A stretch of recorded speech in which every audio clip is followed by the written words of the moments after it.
Good morning and welcome. My name is Phil Tarbox, National Sales Manager for Business Solutions, and it's a good morning to you from Sydney, Australia. Perhaps a good afternoon from wherever in the world you are tuning in today, whether it be on the live webinar or via the D-Link YouTube channel. It's great to have you here with us today as we go through the second in a series of two on wireless technology, our wireless technology workshops. I'd like to introduce my co-presenter today, Aaron Bilton, pre-sales engineer for Victoria, Tasmania, South Australia and Western Australia. Covers a lot of territory across Australia, based in Melbourne. It's a very good morning to you down in Melbourne, Aaron. Morning all. Excellent. Great to have you here today, and thanks for sharing with us some of your experience out in the field of using D-Link wireless technology, but I guess there'll be some great things there for us to learn today just in wireless technology in general. So today's session is being recorded. There'll be a link that will be shared with everybody at the end of that, along with a questionnaire. I will talk about some of those things at the end of the session today. Please, if you do have questions, do ask those questions in the Q&A box. We will deal with those if they're relevant to the technical part that we're discussing. We'll deal with that immediately. We'll also take some question and answer sessions right at the end of the webinar today as well. If you did want to catch up on any of our previous technical sessions, we did run a three-part series on switching, or the first in this particular series. You can catch those on our YouTube channel. Just go to YouTube, search for D-Link Australia or D-Link New Zealand, and navigate your way to playlists and look up webinars, and you can catch all of our webinars that we've run over the last 6 months during this COVID period. There's been some sales focused ones looking at our switching technology, talking about 4G and 5G technology and the benefits for you and your customers, which one is right for you, along with Nuclias Cloud, Nuclias Connect, and of course our technical webinars as well. So without any further ado, I'm going to hand over to Aaron. Aaron, we look forward to what you're going to share with us today. Thank you so much. Morning all. Well, as Phil's mentioned, this is our part 2 of our wireless technology workshop. We will go through access point management. We'll go through like the differences with a standalone, controller managed, cloud-based managed, Nuclias controller-based sort of standalone product. I'll take you through some Wi-Fi survey techniques and how we do them, best practice, how to, considerations when designing wireless LANs, and then we'll go through best practices for AP deployments. Well, from my opinion anyway. There's site survey tips, more AP configuration tips, and the live demos today. I'll give you 2.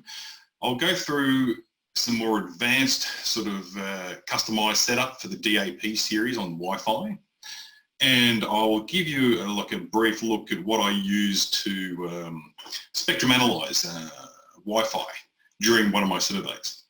And I'll just show you what to look for and how it affects your operation of Wi-Fi. So, access point management, we can do it numerous ways. We can have them standalone, individually managed product. So we've got our DAP series sitting there. We've got Nuclias Connect management of Wi-Fi, which is also a standalone product, but using either the app we have for your phone, standalone DNH 100 little box running Nuclias Connect software, or the software itself we can physically run on a PC. Then we can go to Big Bertha, where we can go the full-on managed D-Link wireless LAN series. So we've got a Wi-Fi controller and managed access points, where that's site-based, controller sits on site, manages the APs on site. And then we are now offering our Nuclias Cloud. So that's cloud-based management, subscription-based, and we've got access points. We can have zero-touch deployment to site. So, standalone product, managing it via a web browser. Our DAP series, I do apologise. A DAP series, this is a basic login screen for one of these products. I'll go through some of this later on in the live demo for you. Where we hit it via an IP address, we actually have a web page in our standalone product. It makes it a lot easier to manage. We can also use our Nuclias Connect. Now, this is a software package where it will become like a centralized management sort of entity on site to manage your standalone product.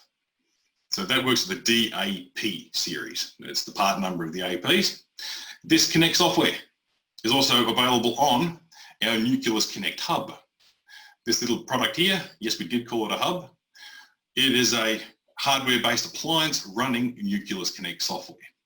Very good, very stable actually. Now that'll do up to 100 devices for the hub, up to 1,000 devices for the software running on a PC. So it's cost effective, we can pop it on site. It's considerably cost effective compared to the managed solution with the proper controller base, but there's a different application for that type of equipment. And it's self-hosted. So if you're managing it yourself, it's a very good scalable solution. Now, Nuclias Connect, we have an app. So we can set up these APs standalone. We can log into them with an IP address. We can actually plug them into your network, set up a little profile in the Nuclias Connect app and use the app to push out the profile to the access point. We can actually use Nuclias Connect software running on a PC with the profiles and push them out to the access points. We can actually monitor the Connect software using the app. We can actually connect to the Nuclias Connect through the app. And then we've got the hub, which runs basically the Nuclias Connect software on a hardware appliance, so it's nice and stable, not affected by Windows updates or anything going wrong with the PC hosting the product. And it's, yeah, very stable. And you can pull out a lot of statistical information, you can do alerts, all sorts of weird things. So, the actual Nuclias Connect architecture here. We can run it on a PC or the actual Nuclias Connect hub. We can manage every device, well, the DAP series on your local LAN itself.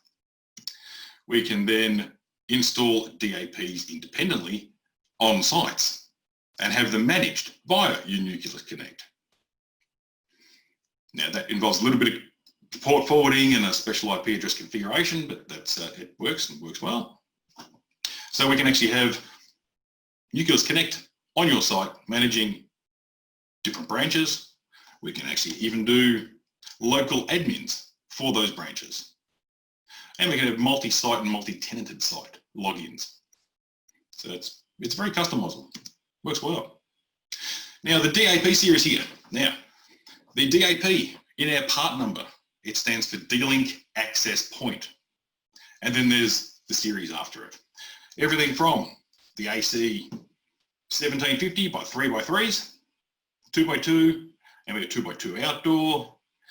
And in particular, this wall-mounted scenario here, that's my personal favorite. That's what I put in my house.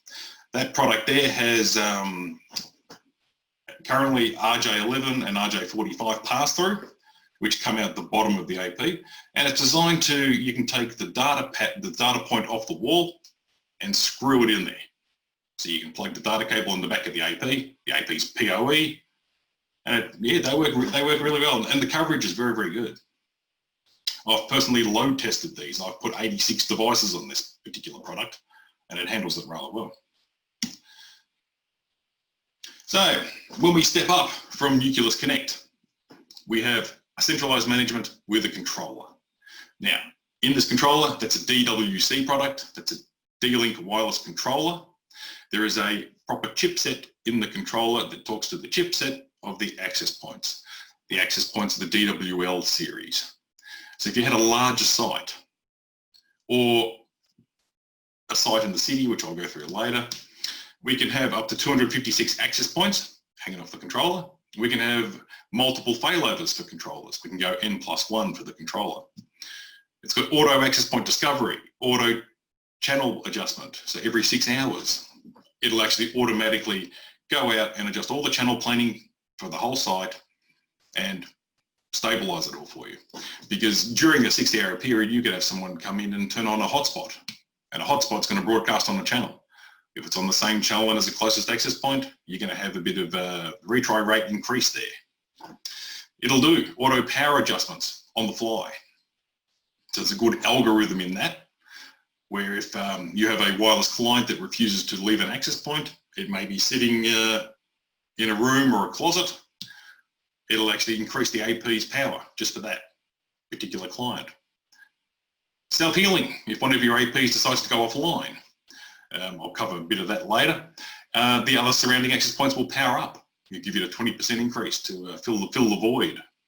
That's assuming we did a survey first and we have enough access points to cover the actual hole. We can do guest management, captive portal, seamless fast roaming.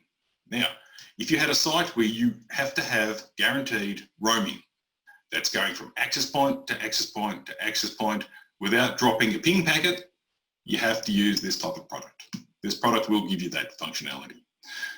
You need it for voice. If you had Wi-Fi voice-enabled phones, then you've got to use this type of product. I use this product in warehousing. I find barcode scanners are reasonably non-intelligent devices that need a bit of guidance. This product does help an awful lot in a warehousing environment. It's centralized configuration, firmware updates. We can update all your access points at once or stage them in groups of however many you'd like. And it also has intrusion detection and mitigation. That's a very handy feature. If someone was trying to do something, let's just say not so kosher, this product will remove that access point that's trying to hack your network from broadcasting. It's a very, very efficient feature. So the DWC product. So we have a controller up to 256. We also have 66. Now, the DWC 2000 comes with 64 licenses out of the box. There's no need to go any higher unless you license it.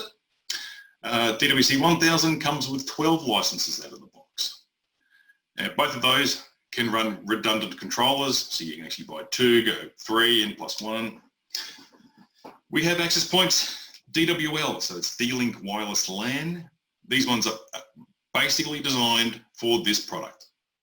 They do have a standalone mode, and that's the other point. If your controller does go offline, the access points in this scenario will keep what they call a perma config, meaning they will operate without the controller in their last state. The only catch is if you're using Radius with Attitude 1X and your controller is the authenticator. But in this product line, we have 4x4 AC. We've got AX coming later this year. We've got 2x2 AC, and we have this one in particular here is tri-band. So we actually have 2 lots of 2x2. That increases your user count. So if you were designing your wireless network to have 30 users per radio for your access point for nice, decent throughput, we can now have 3 sets of 30 people off this access point. We then have outdoor versions of this product as well, which are IP rated and go a long way. Those dipole antennas, the omnidirectional antennas are actually very, very good at propagation. So the other way to manage is our Nuclias Cloud product. Now we have Nuclias Connect. We've covered Nuclias Connect. Nuclias Connect is a standalone product. Nuclias Cloud is our cloud-based product. So it's Nuclias, yes, but there is Connect local, cloud in the cloud. So we have wireless access points, switches, web-based monitoring mode. We have an app for that. Highly scalable. You can pre-configure your devices, deploy it, send it out, plug it in. It communicates with the cloud, gets its profile that you've preset. It'll do alerting. A lot of alerting. If one goes offline, it'll let you know straight away. You can have multi-tenanted device, multi-tenanted clients, all sorts of restricted access logins. There's many things. But the product available for Nuclias Cloud Starts with DBA. I've been advised it's D-Link Business Access Point. Aaron, we've just got a question here come in from John, which is a pretty good one. So what is meant by 2x2, 3x3 and 4x4? Oh, that's fair enough. Yes, sorry. Now with AC, 2x2 means 2 transmit, 2 receive radios, giving you 867 meg throughput, theoretical. So, and 90, very high 90s in a percentage of all equipment available today is running AC 2x2. We've had an AC 3x3, 1750, 8610 access point for, I think it's close to 7 years now. And there's not much on the market that actually has 3x3 physically built into the radios. So that's 3 transmit, 3 receive. So you're talking, radios, Aaron, you're talking from the client device? Sorry, Phil? You're talking that the client, there's not that many client devices that have got 3 antennas in them? Yes. It's I mean, it's getting better. It's getting better. There's a lot of I've been made aware of about maybe 4 series of laptops at the moment that are coming out standard with AX, for example. But with AC, it was very rare to see anything more than a 2x2 radio in a client. You might see I think really for a long time the only product that had it were the very large MacBook Pros with their products that had the 3 radios in there. So I guess to summarise, to achieve those speeds from a AC Wave 1 point of view, you really needed to have a client to be able to take advantage of those additional speeds, a client that supported that as well. That is correct. And that's the other advantage with that DWL 7620 we have, the tri-band radio, because it has 2 lots of 2x2. Everything that's got AC rated supports 2x2, pretty much. And we can have 2 lots. So 1 lot in the lower half of the 5 gigahertz band and 1 lot in the upper half of the 5 gigahertz band. Because in the middle of the 5 gigahertz band is the channels we can't use. DFS? That's correct. Yeah. So that's interesting. So we have got 3x3 capable products, and we've got a 4x4 capable product as well. There's some other advantages that you may be able to realise if you've got a Wave 802.11 AC Wave 2 capable client, and there's some funky things that the access point can do with that. But typically, most of there's limited benefit that you'll get from a 3x3 antenna pattern. Correct. But that's not to say that the 3x3 or the 4x4 can't support lower clients. Of course. Okay. Thanks, Aaron. You red dot out the way. Okay. So, Nuclias Cloud versus Connect. Obviously, one's in the cloud and one is a local entity. So, cloud, fully hosted in the cloud. Obviously, there's a subscription for that purpose. Connect, locally hosted. If you want someone else to manage a network, basically it's pre-provisioned, you send the product out, you plug it in, it works, you ring someone if you need something changed. Those who want to manage their own, Nuclias Connect. Limited in-house IT staff, because you'll be contacting the MSP. Have in-house staff and resources, manage it yourself, Nuclias Connect. Scale up to unlimited number of devices and sites. If you're a banking entity, you needed 20,000 access points, then fair enough, the cloud is the way to go. All centrally managed, ship them out, plug them in, turn them on, and managed. Nuclias Connect, we can get up to 1,000. That's a fair whack. And that's running the software. It's 100 if you're running the Nuclias DNH 100. Detailed reporting, analysis, real-time alerts, Nuclias Cloud. And the Connect will give you reporting and analysis. Reasonably detailed, it's not bad at all. Zero touch deployment again, pre-configured out of the box, so you make your profile, you ship it to site plugs it in. As long as it can communicate with our cloud-based service, it'll be pulling down its profile and operating. And Nuclias Connect, centrally managed, on site. So where do they fit? Small deployments, standalone. 3 access points, standalone, happy days. That's 3 access points with setting all the settings individually, which we'll go through later. Nuclias Connect, running the software for medium businesses with the software or the Nuclias Connect hub. Cloud managed, when we start going larger entities, or you've got people that may just need, like they may have an office in every state. They only may need just 1 access point in every state. So that would be perfectly viable as well. And then when you need on-premise control and managed product.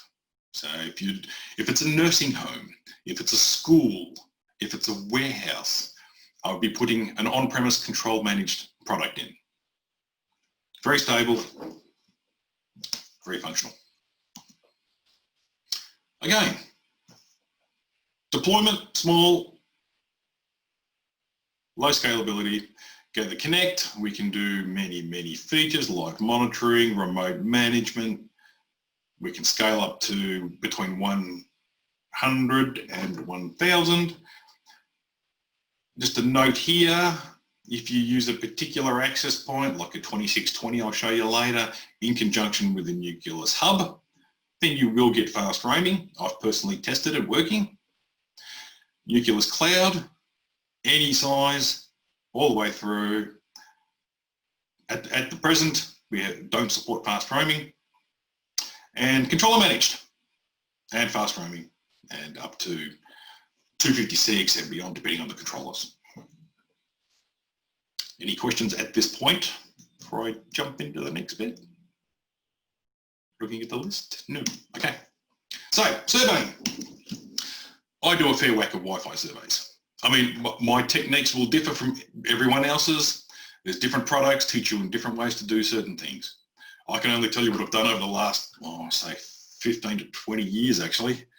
Because before I did surveys for D-Link, because I've been at D-Link for 14 years, I was doing surveys for Telstra in the mobile network section. So I've done the external and the internal stuff with RF. And we use different equipment and we use different types of software to do such a thing. So, active surveys. There's, well, 2 types, active and passive. With active, I believe there's 2 surveys within this active category. There is one where we supply a floor plan, and then we can use, like I'll use personally air magnet survey, put your floor plan in there and overlay my survey results on top of it. Otherwise, the other type of active survey is where I use air magnet Wi-Fi analyzer, and I will use my access point because I don't have a floor plan, and I'll measure and walk around different rooms. I'll put it in a location, I'll walk to a different room, and I'll monitor things like signal strength and in particular retry rate. Because if you have to retry for the same packet of data, you've got interference. It also shows up on the Wi-Fi reports. Aaron, would it be possible just to back up a couple of slides? Ron's got a question here regarding fast roaming, and does fast roaming support layer 3 roaming? Okay, yes it does. Now, if you are using our wireless control, the DWC product, the proper one for proper fast roaming, then yes, we can do standard layer 2 roaming. So not dropping ping packets between access points on the same subnet. And we also do have the ability for layer 3 fast roaming, yes. So you can keep one IP address that you obtained 5 access points ago, and then roam between different subnets, different access points, different VLANs. So yes. Okay, yeah, so there's the, I think just back 2 slides, there's just that summary screen which shows all of the different products. Yeah, great, thanks, Aaron. Oh, that one, sorry, that one? Yeah, that's the one. Fast roaming here. Yeah, so what's the just a quick one again, Aaron? What's sort of the benefit of fast roaming? Where might you need to use that? The main thing when you're roaming, the reason you can't roam to another access point and not lose data is because you need to be pre-authenticated before you get to the next access point. So fast roaming doesn't mean you're going to not lose any data. It just means you're going to be pre-authenticated at the next access point. So all your device has to do is physically change a radio channel. And you can typically do that without losing the ping packet. So as long as you're pre-authenticated, you'll have a seamless fast roam. So that's good for situations like voice, for instance. But yeah, voice in particular, and you've got to be super careful if you're using any Wi-Fi voice-enabled handsets. There's only really one that I've used in my career that actually does work properly, and even that has connotations. Like that particular product has to be rebooted every day because they have an inherent fault of not receiving messages. But just before anyone asks the question, Aaron, who are you pointing the finger at as being the I guess the best vendor that we work with regards to voice over Wi-Fi handsets? Well, so far Spectralink. Spectralink, okay. There's another brand that shall remain nameless that we had a very, very big problem with, where the engineering in the phone have designed the algorithm that the phone detects the RF signal at. They set it too low. So basically you have to hit a -70. Now in wireless, in corporate stuff, we deal with a negative number. 0 is your 100%, -100 is unusable. So this phone had to hit -70 before it even thought about changing access points. So that might be, to put that into very layman's terms, and I know we don't normally speak about that with wireless, that might be like getting down to 1 bar. Oh, no, it was beyond that. It was even worse because these phones had really bad antennas. Yeah. So you would pass 6 access points before this thing even thought about looking. And then as you're on the phone walking, it's getting less and less and less. And then it thinks, oh, better start looking. And by this time, you've lost your voice. Then it has to start looking, then negotiate, then change.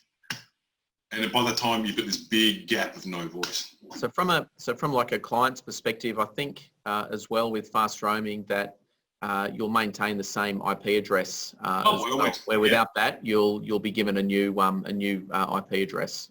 Oh well, no, you'll normally keep that. It's more layer 3 fast roaming between subnets. Okay. All right. Okay. Thanks for that, Aaron. Well, let's get back to surveying. Right. So. Gone through the active, 2 types of active, one with a map, one without a map. Passive, where we can do a predictive survey.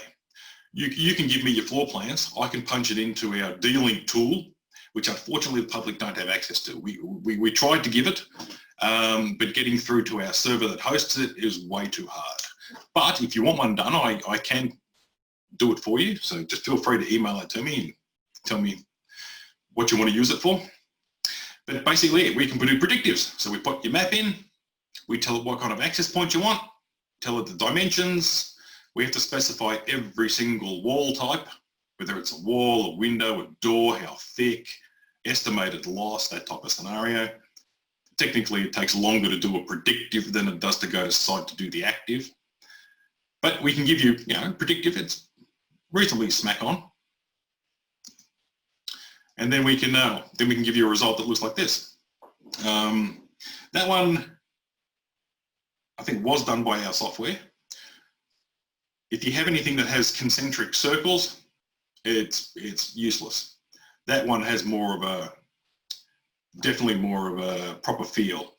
See, someone's put the walls in here with lift shafts, and you can see good signal compared to not so good signal. In this case, it's a reverse. Red is good, the bluey green is bad. Now, when we prepare for a Wi-Fi survey, we need to know what you're going to use it for.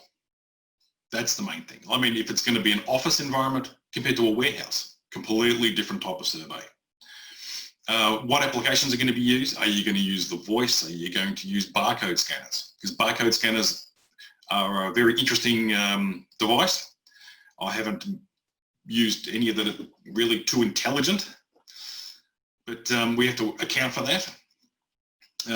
Whether you need fast roaming, and we need to know what your existing infrastructure is.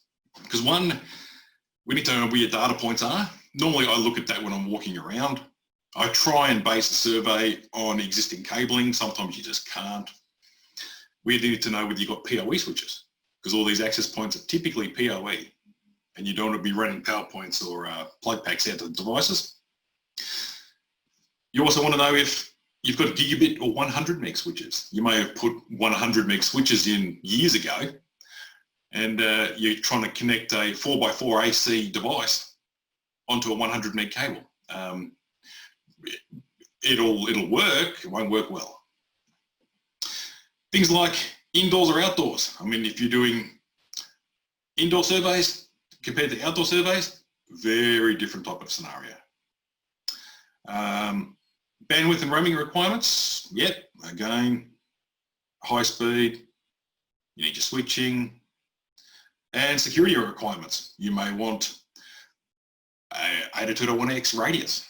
You may want WPA 2 with AES.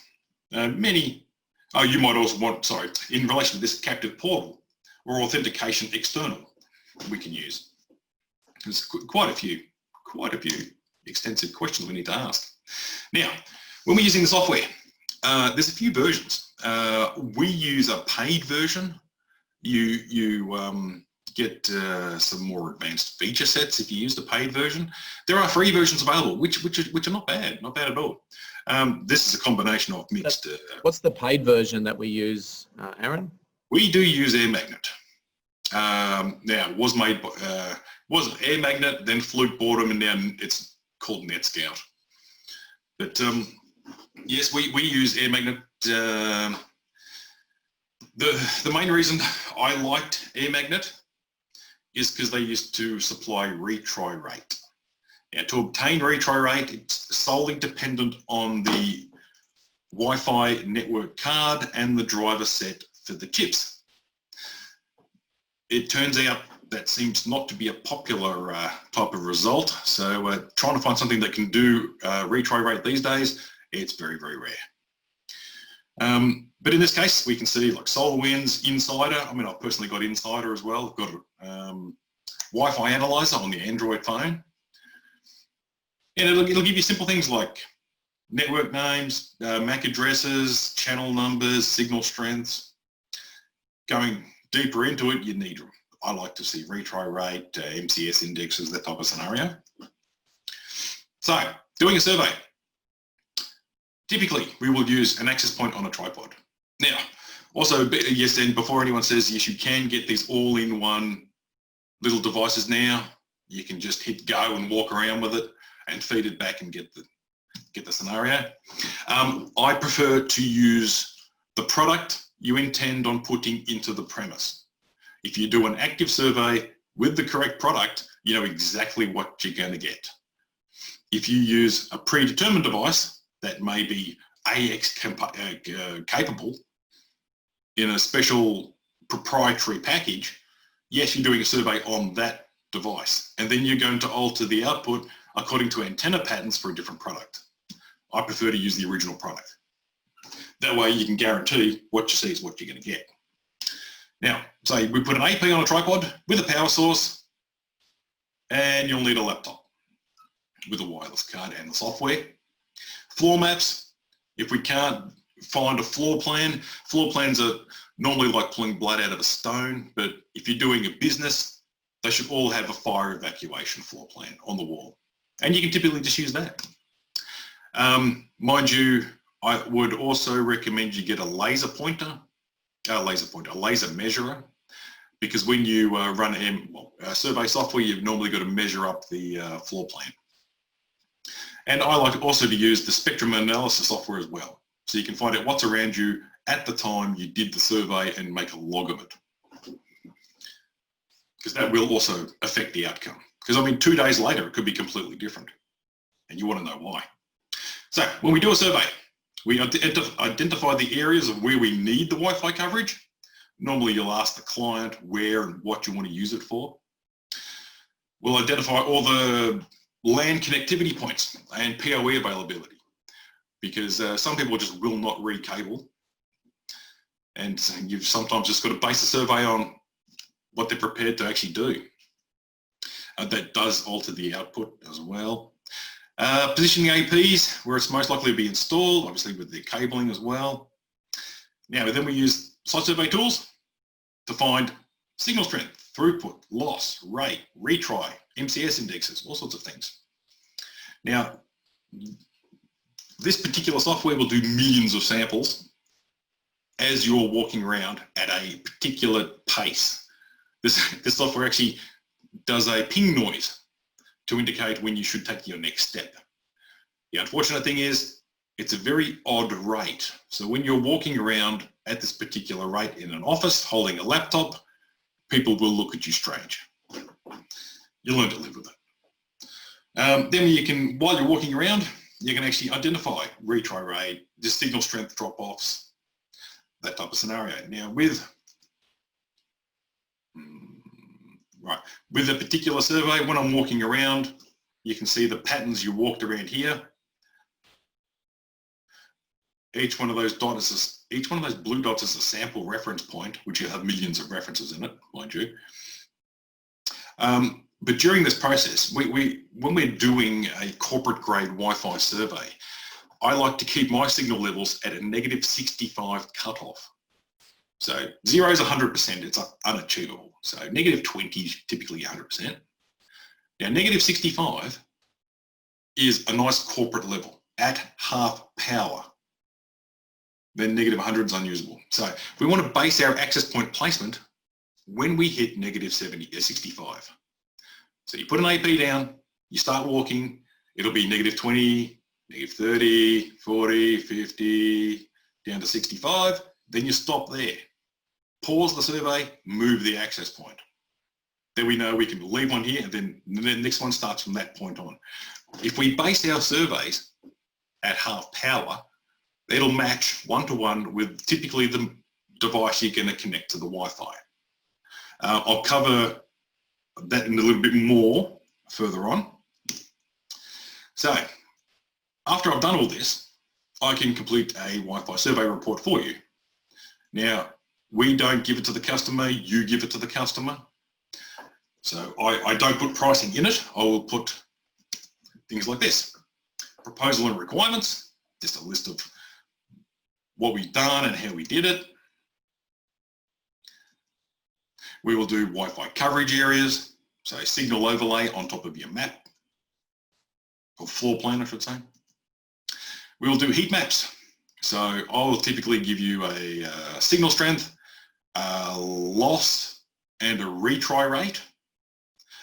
Depending on which adapter I use, I might give you MCS indexes as well for AC, a speed level, reference to sites, whether it's a greenfield site or an existing site.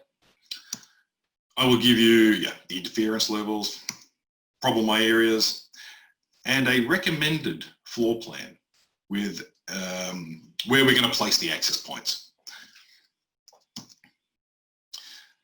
And then I'll give you information on how to configure it, 2.4 gig, 5 gig, and PoE, because PoE is very important. And then finally, spec sheets and a bill of materials. And that'll list all the parts you require and quantities for this particular installation. Now, if you do it in accordance to what I've told you in the report, it'll be what you get in the report. If you change it and halve the amount of access points, it's going to halve the results. So, the best practices. We have a bit of a misconception in the universe about Wi-Fi 5 and 6. So Wi-Fi 5 being AC, Wi-Fi 6 being AX. Now, with these two particular technologies, we have better algorithms and better antenna arrays, which can appear that you have more signal. So, the problem is, when you have more signal, the further out you go, you're going to lose throughput. So, if you're trying to go a better technology with a higher throughput, you don't want to be just putting 2 access points in this entire building. Look, yes, possibly that will work, but the result you're going to get out of it is not good. So the theory behind it is you do smaller cells with more access points. Then you're going to get a higher throughput and higher density. Obviously, that's a bit of an exaggeration. You don't need that many access points on your floor plan, but you will need more than just 2. And also, we have to keep the overlay here.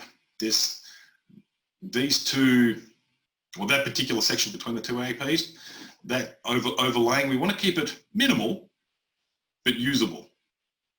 Now, in this type of scenario, if you had a managed wireless controller, that would control that. Because we can say start off at 50%, go up to 100% if required. So if one of those disappear, other ones can ramp up from 50%. So when we have overlapping channels with signal strength, we get this. So now this particular slide, we're interested in this section here. That's all we're interested in here. In this case, we've got 2 APs broadcasting probably at 100%. And in the middle, we're getting collisions. Collisions lead to TCP retry, bad user experience, throughput, all sorts of things. So what we can do over here, we don't care about this section here. So if we were to adjust the power levels of just one side, we're going to reduce that collision domain and get a better throughput on our side. So the collision domain gets smaller, less collisions.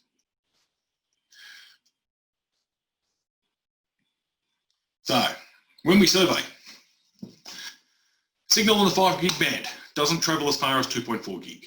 Okay, the higher the frequency, the smaller the sine wave, the more prone to obstacles and interference. The lower the frequency, the further it's going to go. Like, for example, any of you who are old enough to ever use a pager.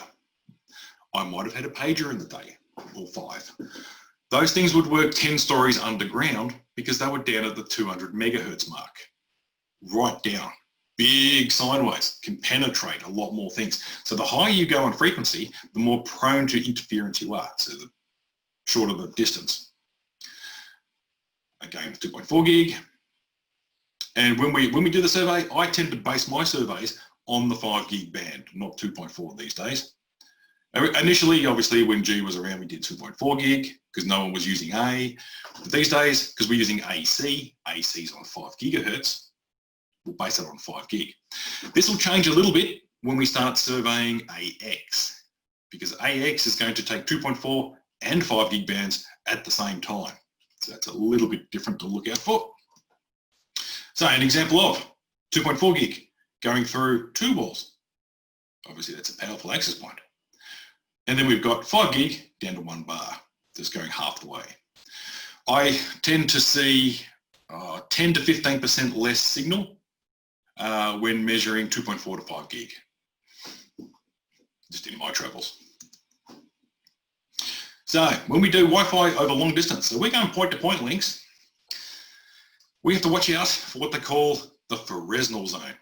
There's a zone between the 2 APs. It's like a Hindenburg pattern. We need 60% of that clear line of sight, no obstructions, before the link should even come up.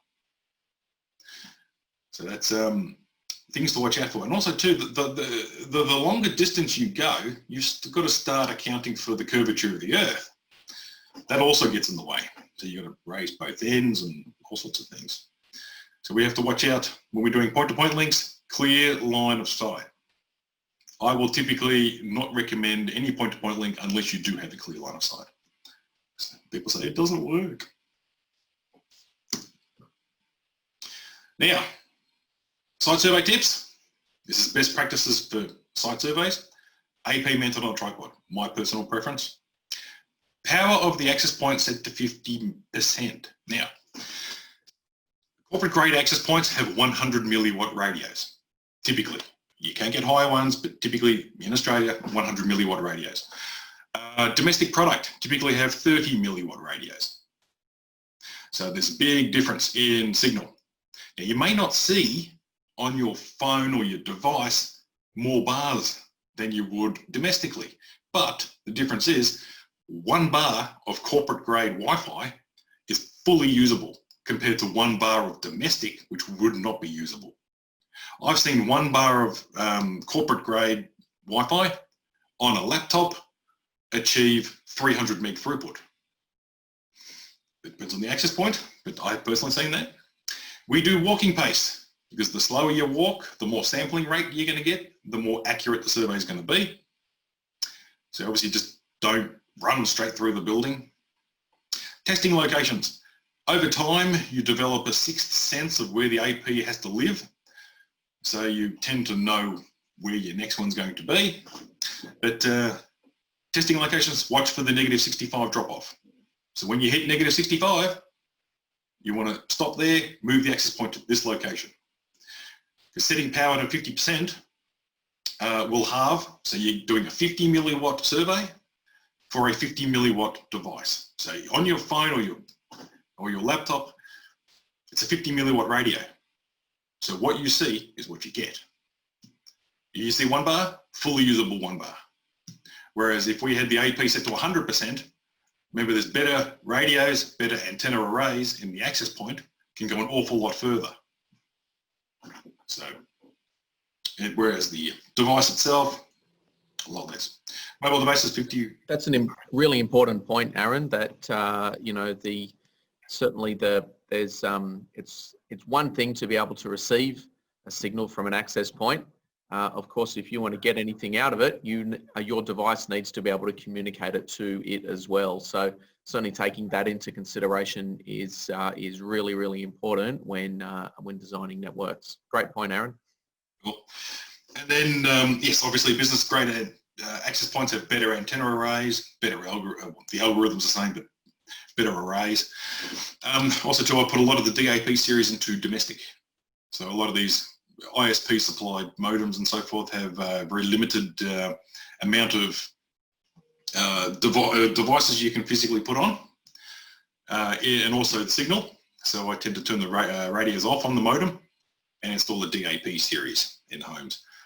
And like, because my home runs 70, the last count was 75 or something, IoT devices, unfortunately on 2.4 gig, but I've had my 1 DAP access point run my house, including all my laptops and phones. And if the IoT doesn't work, then wife gets very unhappy. So yes, they do work. Now, configuring access points. So tips, if you're putting a DAP series into a home, start it off at half power. Then if you want more power, crank it up. Just give it a go at half power first. Individually configured, standalone, smaller size, 3 or more access points, use a controller or the Nuclias hub. 2 access points you can get away with quite easily. 3 access points, then you've got a hard code, 2.4 gig channels, 5 gig channels, and set your power levels manually. 2.4 gig, very prone to interference. Lots of things I'll show you in a sec. 5 gig is good at the moment. It's becoming crowded. And Wi-Fi 6, obviously it's going to chew up both 2.4 and 5. CBD locations. Now, if I'm putting any Wi-Fi into a CBD location, I will use a managed DWL access point in conjunction with a wireless controller, even if it only has 1 access point in the office, mainly because of so many surrounding access points. At least with the wireless controller, it can keep a log of what's around you and just ignore it so you operate within that mess. That's been a big one, because you can take a DWL series access point standalone and run it in the CBD and it's going to perform badly. You put a controller with it, then it'll work. I've had that so many times. Interference, air cons. There's some nasty, very cheap split cycle air conditioners that emit a lot of EMF. Sonos audio. I personally have Sonos audio, which I'll show you in a minute, and create their own Wi-Fi network on B and N. And Zigbee devices. I have just recently put in 25 Zigbee devices. Those Zigbee devices use 2.4 gig. So you've got to pick your channels. Connectivity loops over Wi-Fi. You've got to watch out for those. Sonos. Use them. My advice to you, I see it all the time, use them hardwired or wireless. You do not combine the two. Personal advice there. I personally run Sonos. If you have a Wi-Fi enabled Sonos device and you plug a network cable in, it's supposed to know that it will cause you a loop on your network. WPA2 AES at a minimum. Use WPA3 if possible. And statically assign IPs to APs. Now, if you're doing any Wi-Fi, your Wi-Fi product is a very important device, even though people don't seem to see it. If there's no Wi-Fi, people get angry. The biggest thing to interrupting an access point's communication, especially in a managed environment like a nursing home, for example, is when people put in duplicated IPs. So just make sure you statically assign your IPs and mask it out of the DHCP range. So what I'll do, I will fire up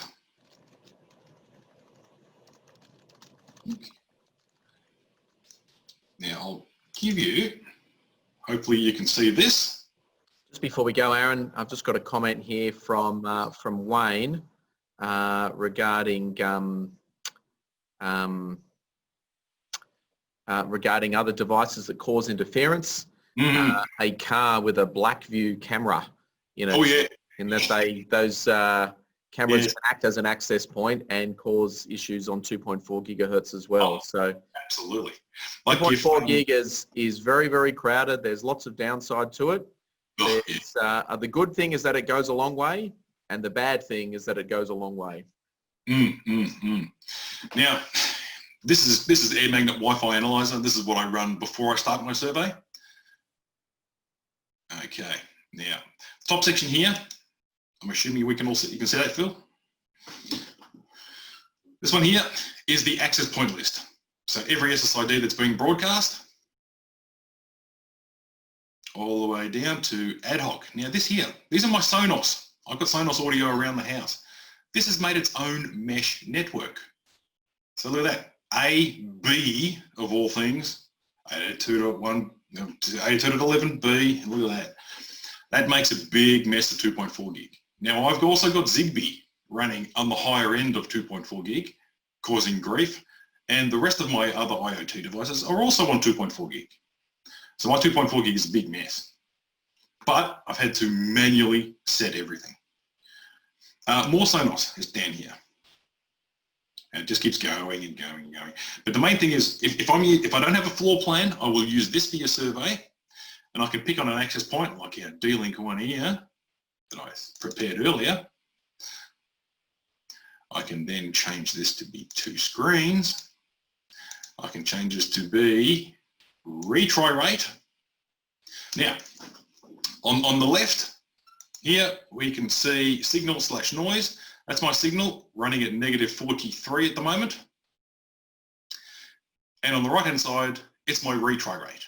Now, at the moment, it's 0. 0 is good. If you have a bad access point with a dodgy radio, that retry rate will be off the Richter scale. The more retry rate we see, the more interference you have. Now, depending on the quality of the radios of the access points, retry rate will peak up and down. Now, worst case, look, that was only a very minute peak, which is normal. You can have up to 30% retry, but you want spiky retry. You don't want continuous retry. And we can have a look at something like the neighbor's router.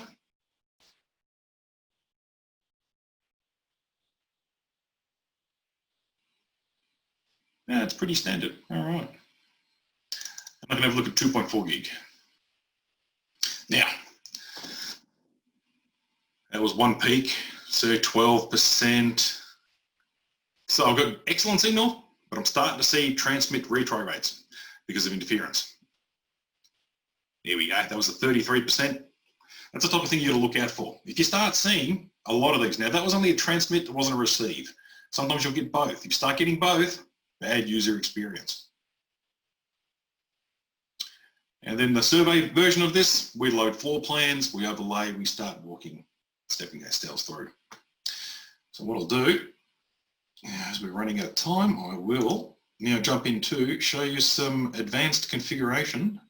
Aaron, there's probably no great surprise that you're seeing as higher retry rates in the 2.4 gigahertz. Oh no, no. Being that it's a pretty noisy environment from what you were from what you were saying. And to be honest, that access point, that's a DAP 2620 I'm playing with there. That's doing remarkably well with the amount of surrounding interference I have I've got in my house. It's just insane. Oh, but also too Bluetooth. Watch out for Bluetooth, because Bluetooth will take the whole 2.4 gig band, chop it up into 400 mini channels and start bluting away at it. So Bluetooth's rather bad as well. Now, I assume we can all see this. Yep, looks great, Aaron. Well, thank you.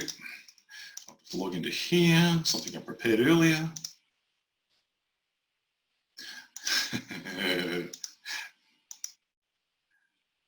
Now, on this note, whenever you're logging into our product, can you see if I was to go here, like AdBlock? I personally use AdBlock and I use a Disconnect Me. Now, these two products will cause you grief when you are logging into an access point or applying configuration, because they will strip off the command you're trying to send to the access point. Now, I failed to log in the second time because my Disconnect Me is still enabled. So, looking at this, main thing with an access point, please go into time and date. Set up an NTP server or set the time. It's important, one for your logs and also one for your timing for your clients. Country code.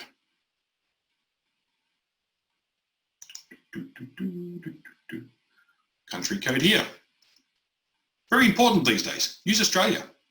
If you start using some weird foreign country that has doesn't have any power limitations on it, and you start causing grief to the Doppler weather radar on 5 gig, the ACMA will find you.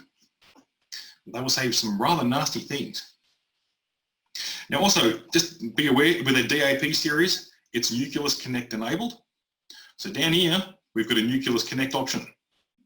At the moment, it's standalone because I'm logged in, happy days. It's disabled. If you were to enable this, half of these settings on the advanced side here will disappear because it'll then become technically managed by the Nuclias Connect. So if you're trying to find something that doesn't exist, make sure go into here, untick this box. Now, we've done that now. Basic, wireless.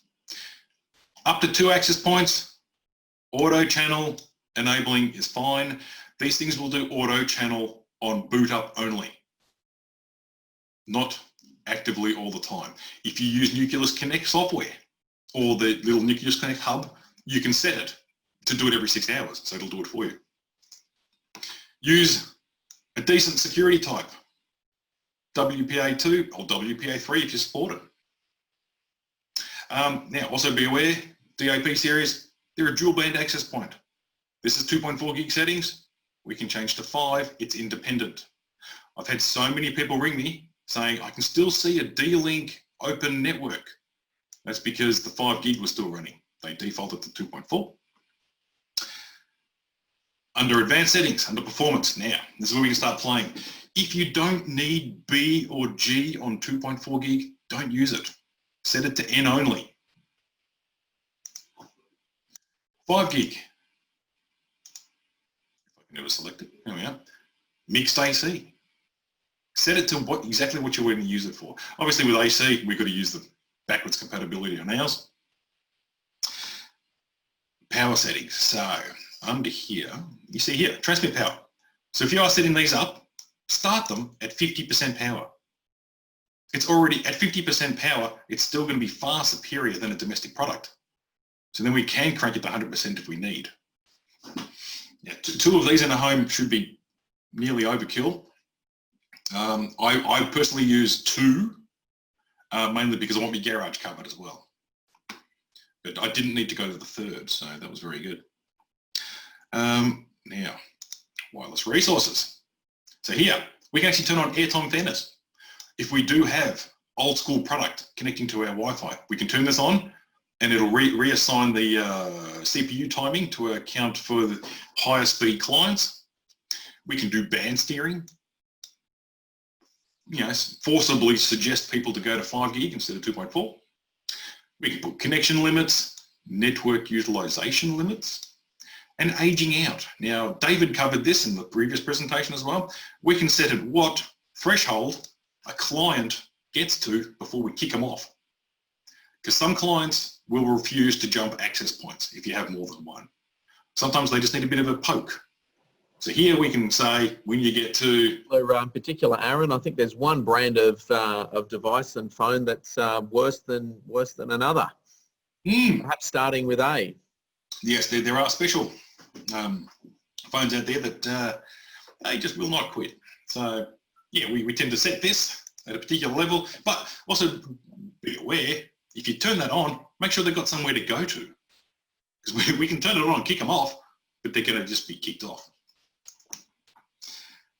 That was performance. What else did I want to show you? The intrusion setting. Now, these access points are also aware of their surroundings. Now, in this case, on the 2.4 gig band, this is a list of access points that are around me at the moment. So we've got, oh look, good old Telstra modems. I don't know what this is, but it's me neighbours. That's an open IoT device that I haven't reset sitting inside the wall. We go down to here. I bet you me neighbours, oh, there it is. Look at that. That's an open Wi-Fi access point from my neighbour's solar panel. But what we can do is we can detect this list. We can tick them all and mark them as rogue. Now, a rogue, it's not a bad thing all the time. It just means it's something that we can see but we can't manage. So we can put them on this list, and this access point will now ignore that list or everything on that list, so we can operate as we want to. And then we can even mark all new ones as rogue. Also too, if you had multiples of these access points, try not to mark the ones you have in your house as rogue. And we can also, one last thing for you, bandwidth optimization.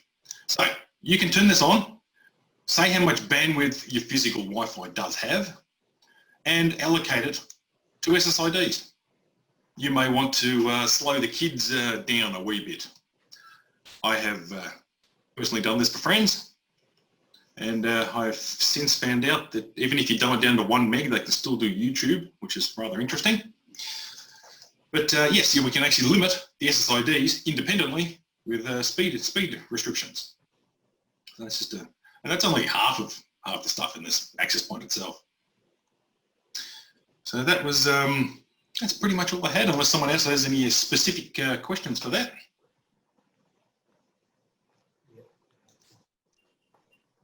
There's no questions at the moment. Okay, I should be back to that thing.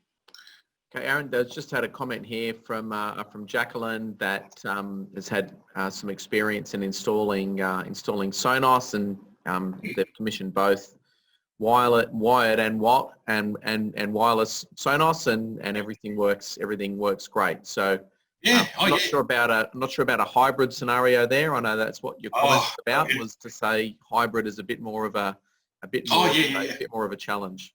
If you do it right, not a problem. But say join your Sonos via Wi-Fi and then plug in the cable at the same time. Now, it's supposed to figure that out for you, but it doesn't technically. Okay. I've fixed so many home environments because of it. But but yes, by all means, I mean, mine works perfectly fine. I mean, I have, oh geez, quite a bit of Sonos. I have, out of that group of Sonos, I have 2 devices hardwired, and all the rest are Wi-Fi hanging off its personal mesh. Yeah, I made it work. It does help when you have an STP-enabled switch. But yes, oh, it can work. It works well. Okay, that's great. Thanks very much, Aaron. If you do have questions, please do pop them into that chat window. What I would like to do is talk about some of the offers that we do have available for people that have attended the webinar today. So you can see here we've got some great deals on some of our Nuclias Connect compatible access points, along with the Nuclias Connect hub, and along with our managed wireless access points, the DWL 7620 and 6620, and the DWC 1000. So to get access to these offers, you just simply need to connect the survey that'll come to you at the end of the webinar, complete that, and we'll then send you a coupon code where you can go to the D-Link web store to go and take advantage of those offers. So that access point here, Aaron, the DAP 2620, that's the one that you've been running in your home. Yes, that is. I think you had some 2610 and 2680s as well. So please, certainly something worthwhile considering there.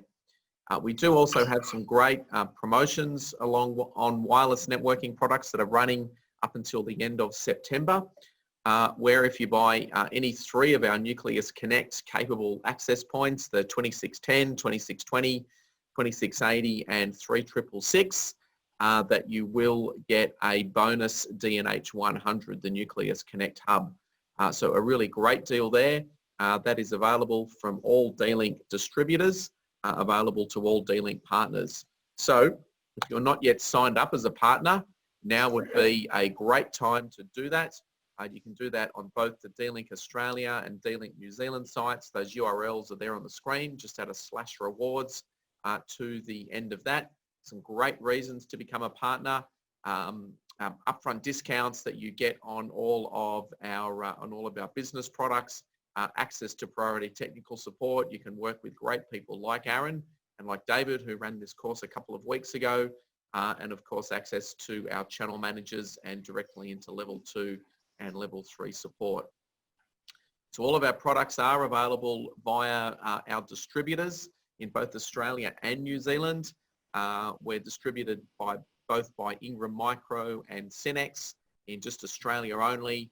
We have Blue Chip Infotech, EdSys, Hills, Multimedia Technology, and Pacific Datacom. So undoubtedly, you've got a trading account. If you're a reseller, you'll have a trading account with at least one of those resellers. So there's a couple more questions that have come through. While we're doing that, I'll leave this screen on here. Feel free to take a photo or take a screen capture of this. It does have all of the key bits of information for all of our team across Australia and New Zealand. Our channel managers, if you've been a D-Link partner for some time or are very new, no doubt you've come across our channel managers based around the country. Bernie Reisenberger, based in Brisbane. There's his mobile phone number and his email address, looks after Queensland and the NT. Michael Crocombe, based in Sydney, looks after New South Wales and the ACT. And Colin Chamberlain, based in Melbourne, who looks after Victoria, Tasmania, South Australia and WA. In New Zealand, we've got Paul Batchelor, who's based in Wellington. He's certainly enjoying the freedom of being in a non-lockdown region of New Zealand at the moment and being able to get around and go and travel around the country, which he has been doing so, particularly over the last 3 or 4 weeks as well. For pre-sales engineers, David Urbano looks after Queensland, NT, New South Wales and the ACT and is doing a little bit of work in New Zealand, working with Paul and our partners over in New Zealand as well. In addition, we've got Aaron, who's just looked after us, who's just run this presentation for us now, Big Taz, SA and WA. Aaron is based in Melbourne and he's not going anywhere. And even if you live within 5 kilometres of Aaron's home, I'm not quite sure whether or not you're going to be able to see him. My name is Phil, National Sales Manager, So please feel free to give me a call with any questions or concerns or opportunities. We have got our partner priority support number there that does go through to our level 2 and level 3 support team based here in Sydney, which is where I'm based, 1300 558 053 or 0800 354 656 if you're in New Zealand. That does run Monday to Friday, Australian Eastern Standard Time from 8 a.m. to 5 p.m. So there's all the key bits of information there from us. So let's just have a look at some of the comments that are coming through in here. I know there were a couple of things that have popped up, but it looks like they've been answered or they have been they've been retracted. Okay, there's no further questions. I'd like to thank everybody for their time today, for joining us. We look forward to seeing you on our next webinar. We are planning the next in our series of online technical webinars. So please keep an eye out in your email inbox for the survey. If you could complete that for us, that would be great. Otherwise, it is goodbye from me and goodbye from Aaron, and we wish you a great rest of the day and rest of the week. Thank you. So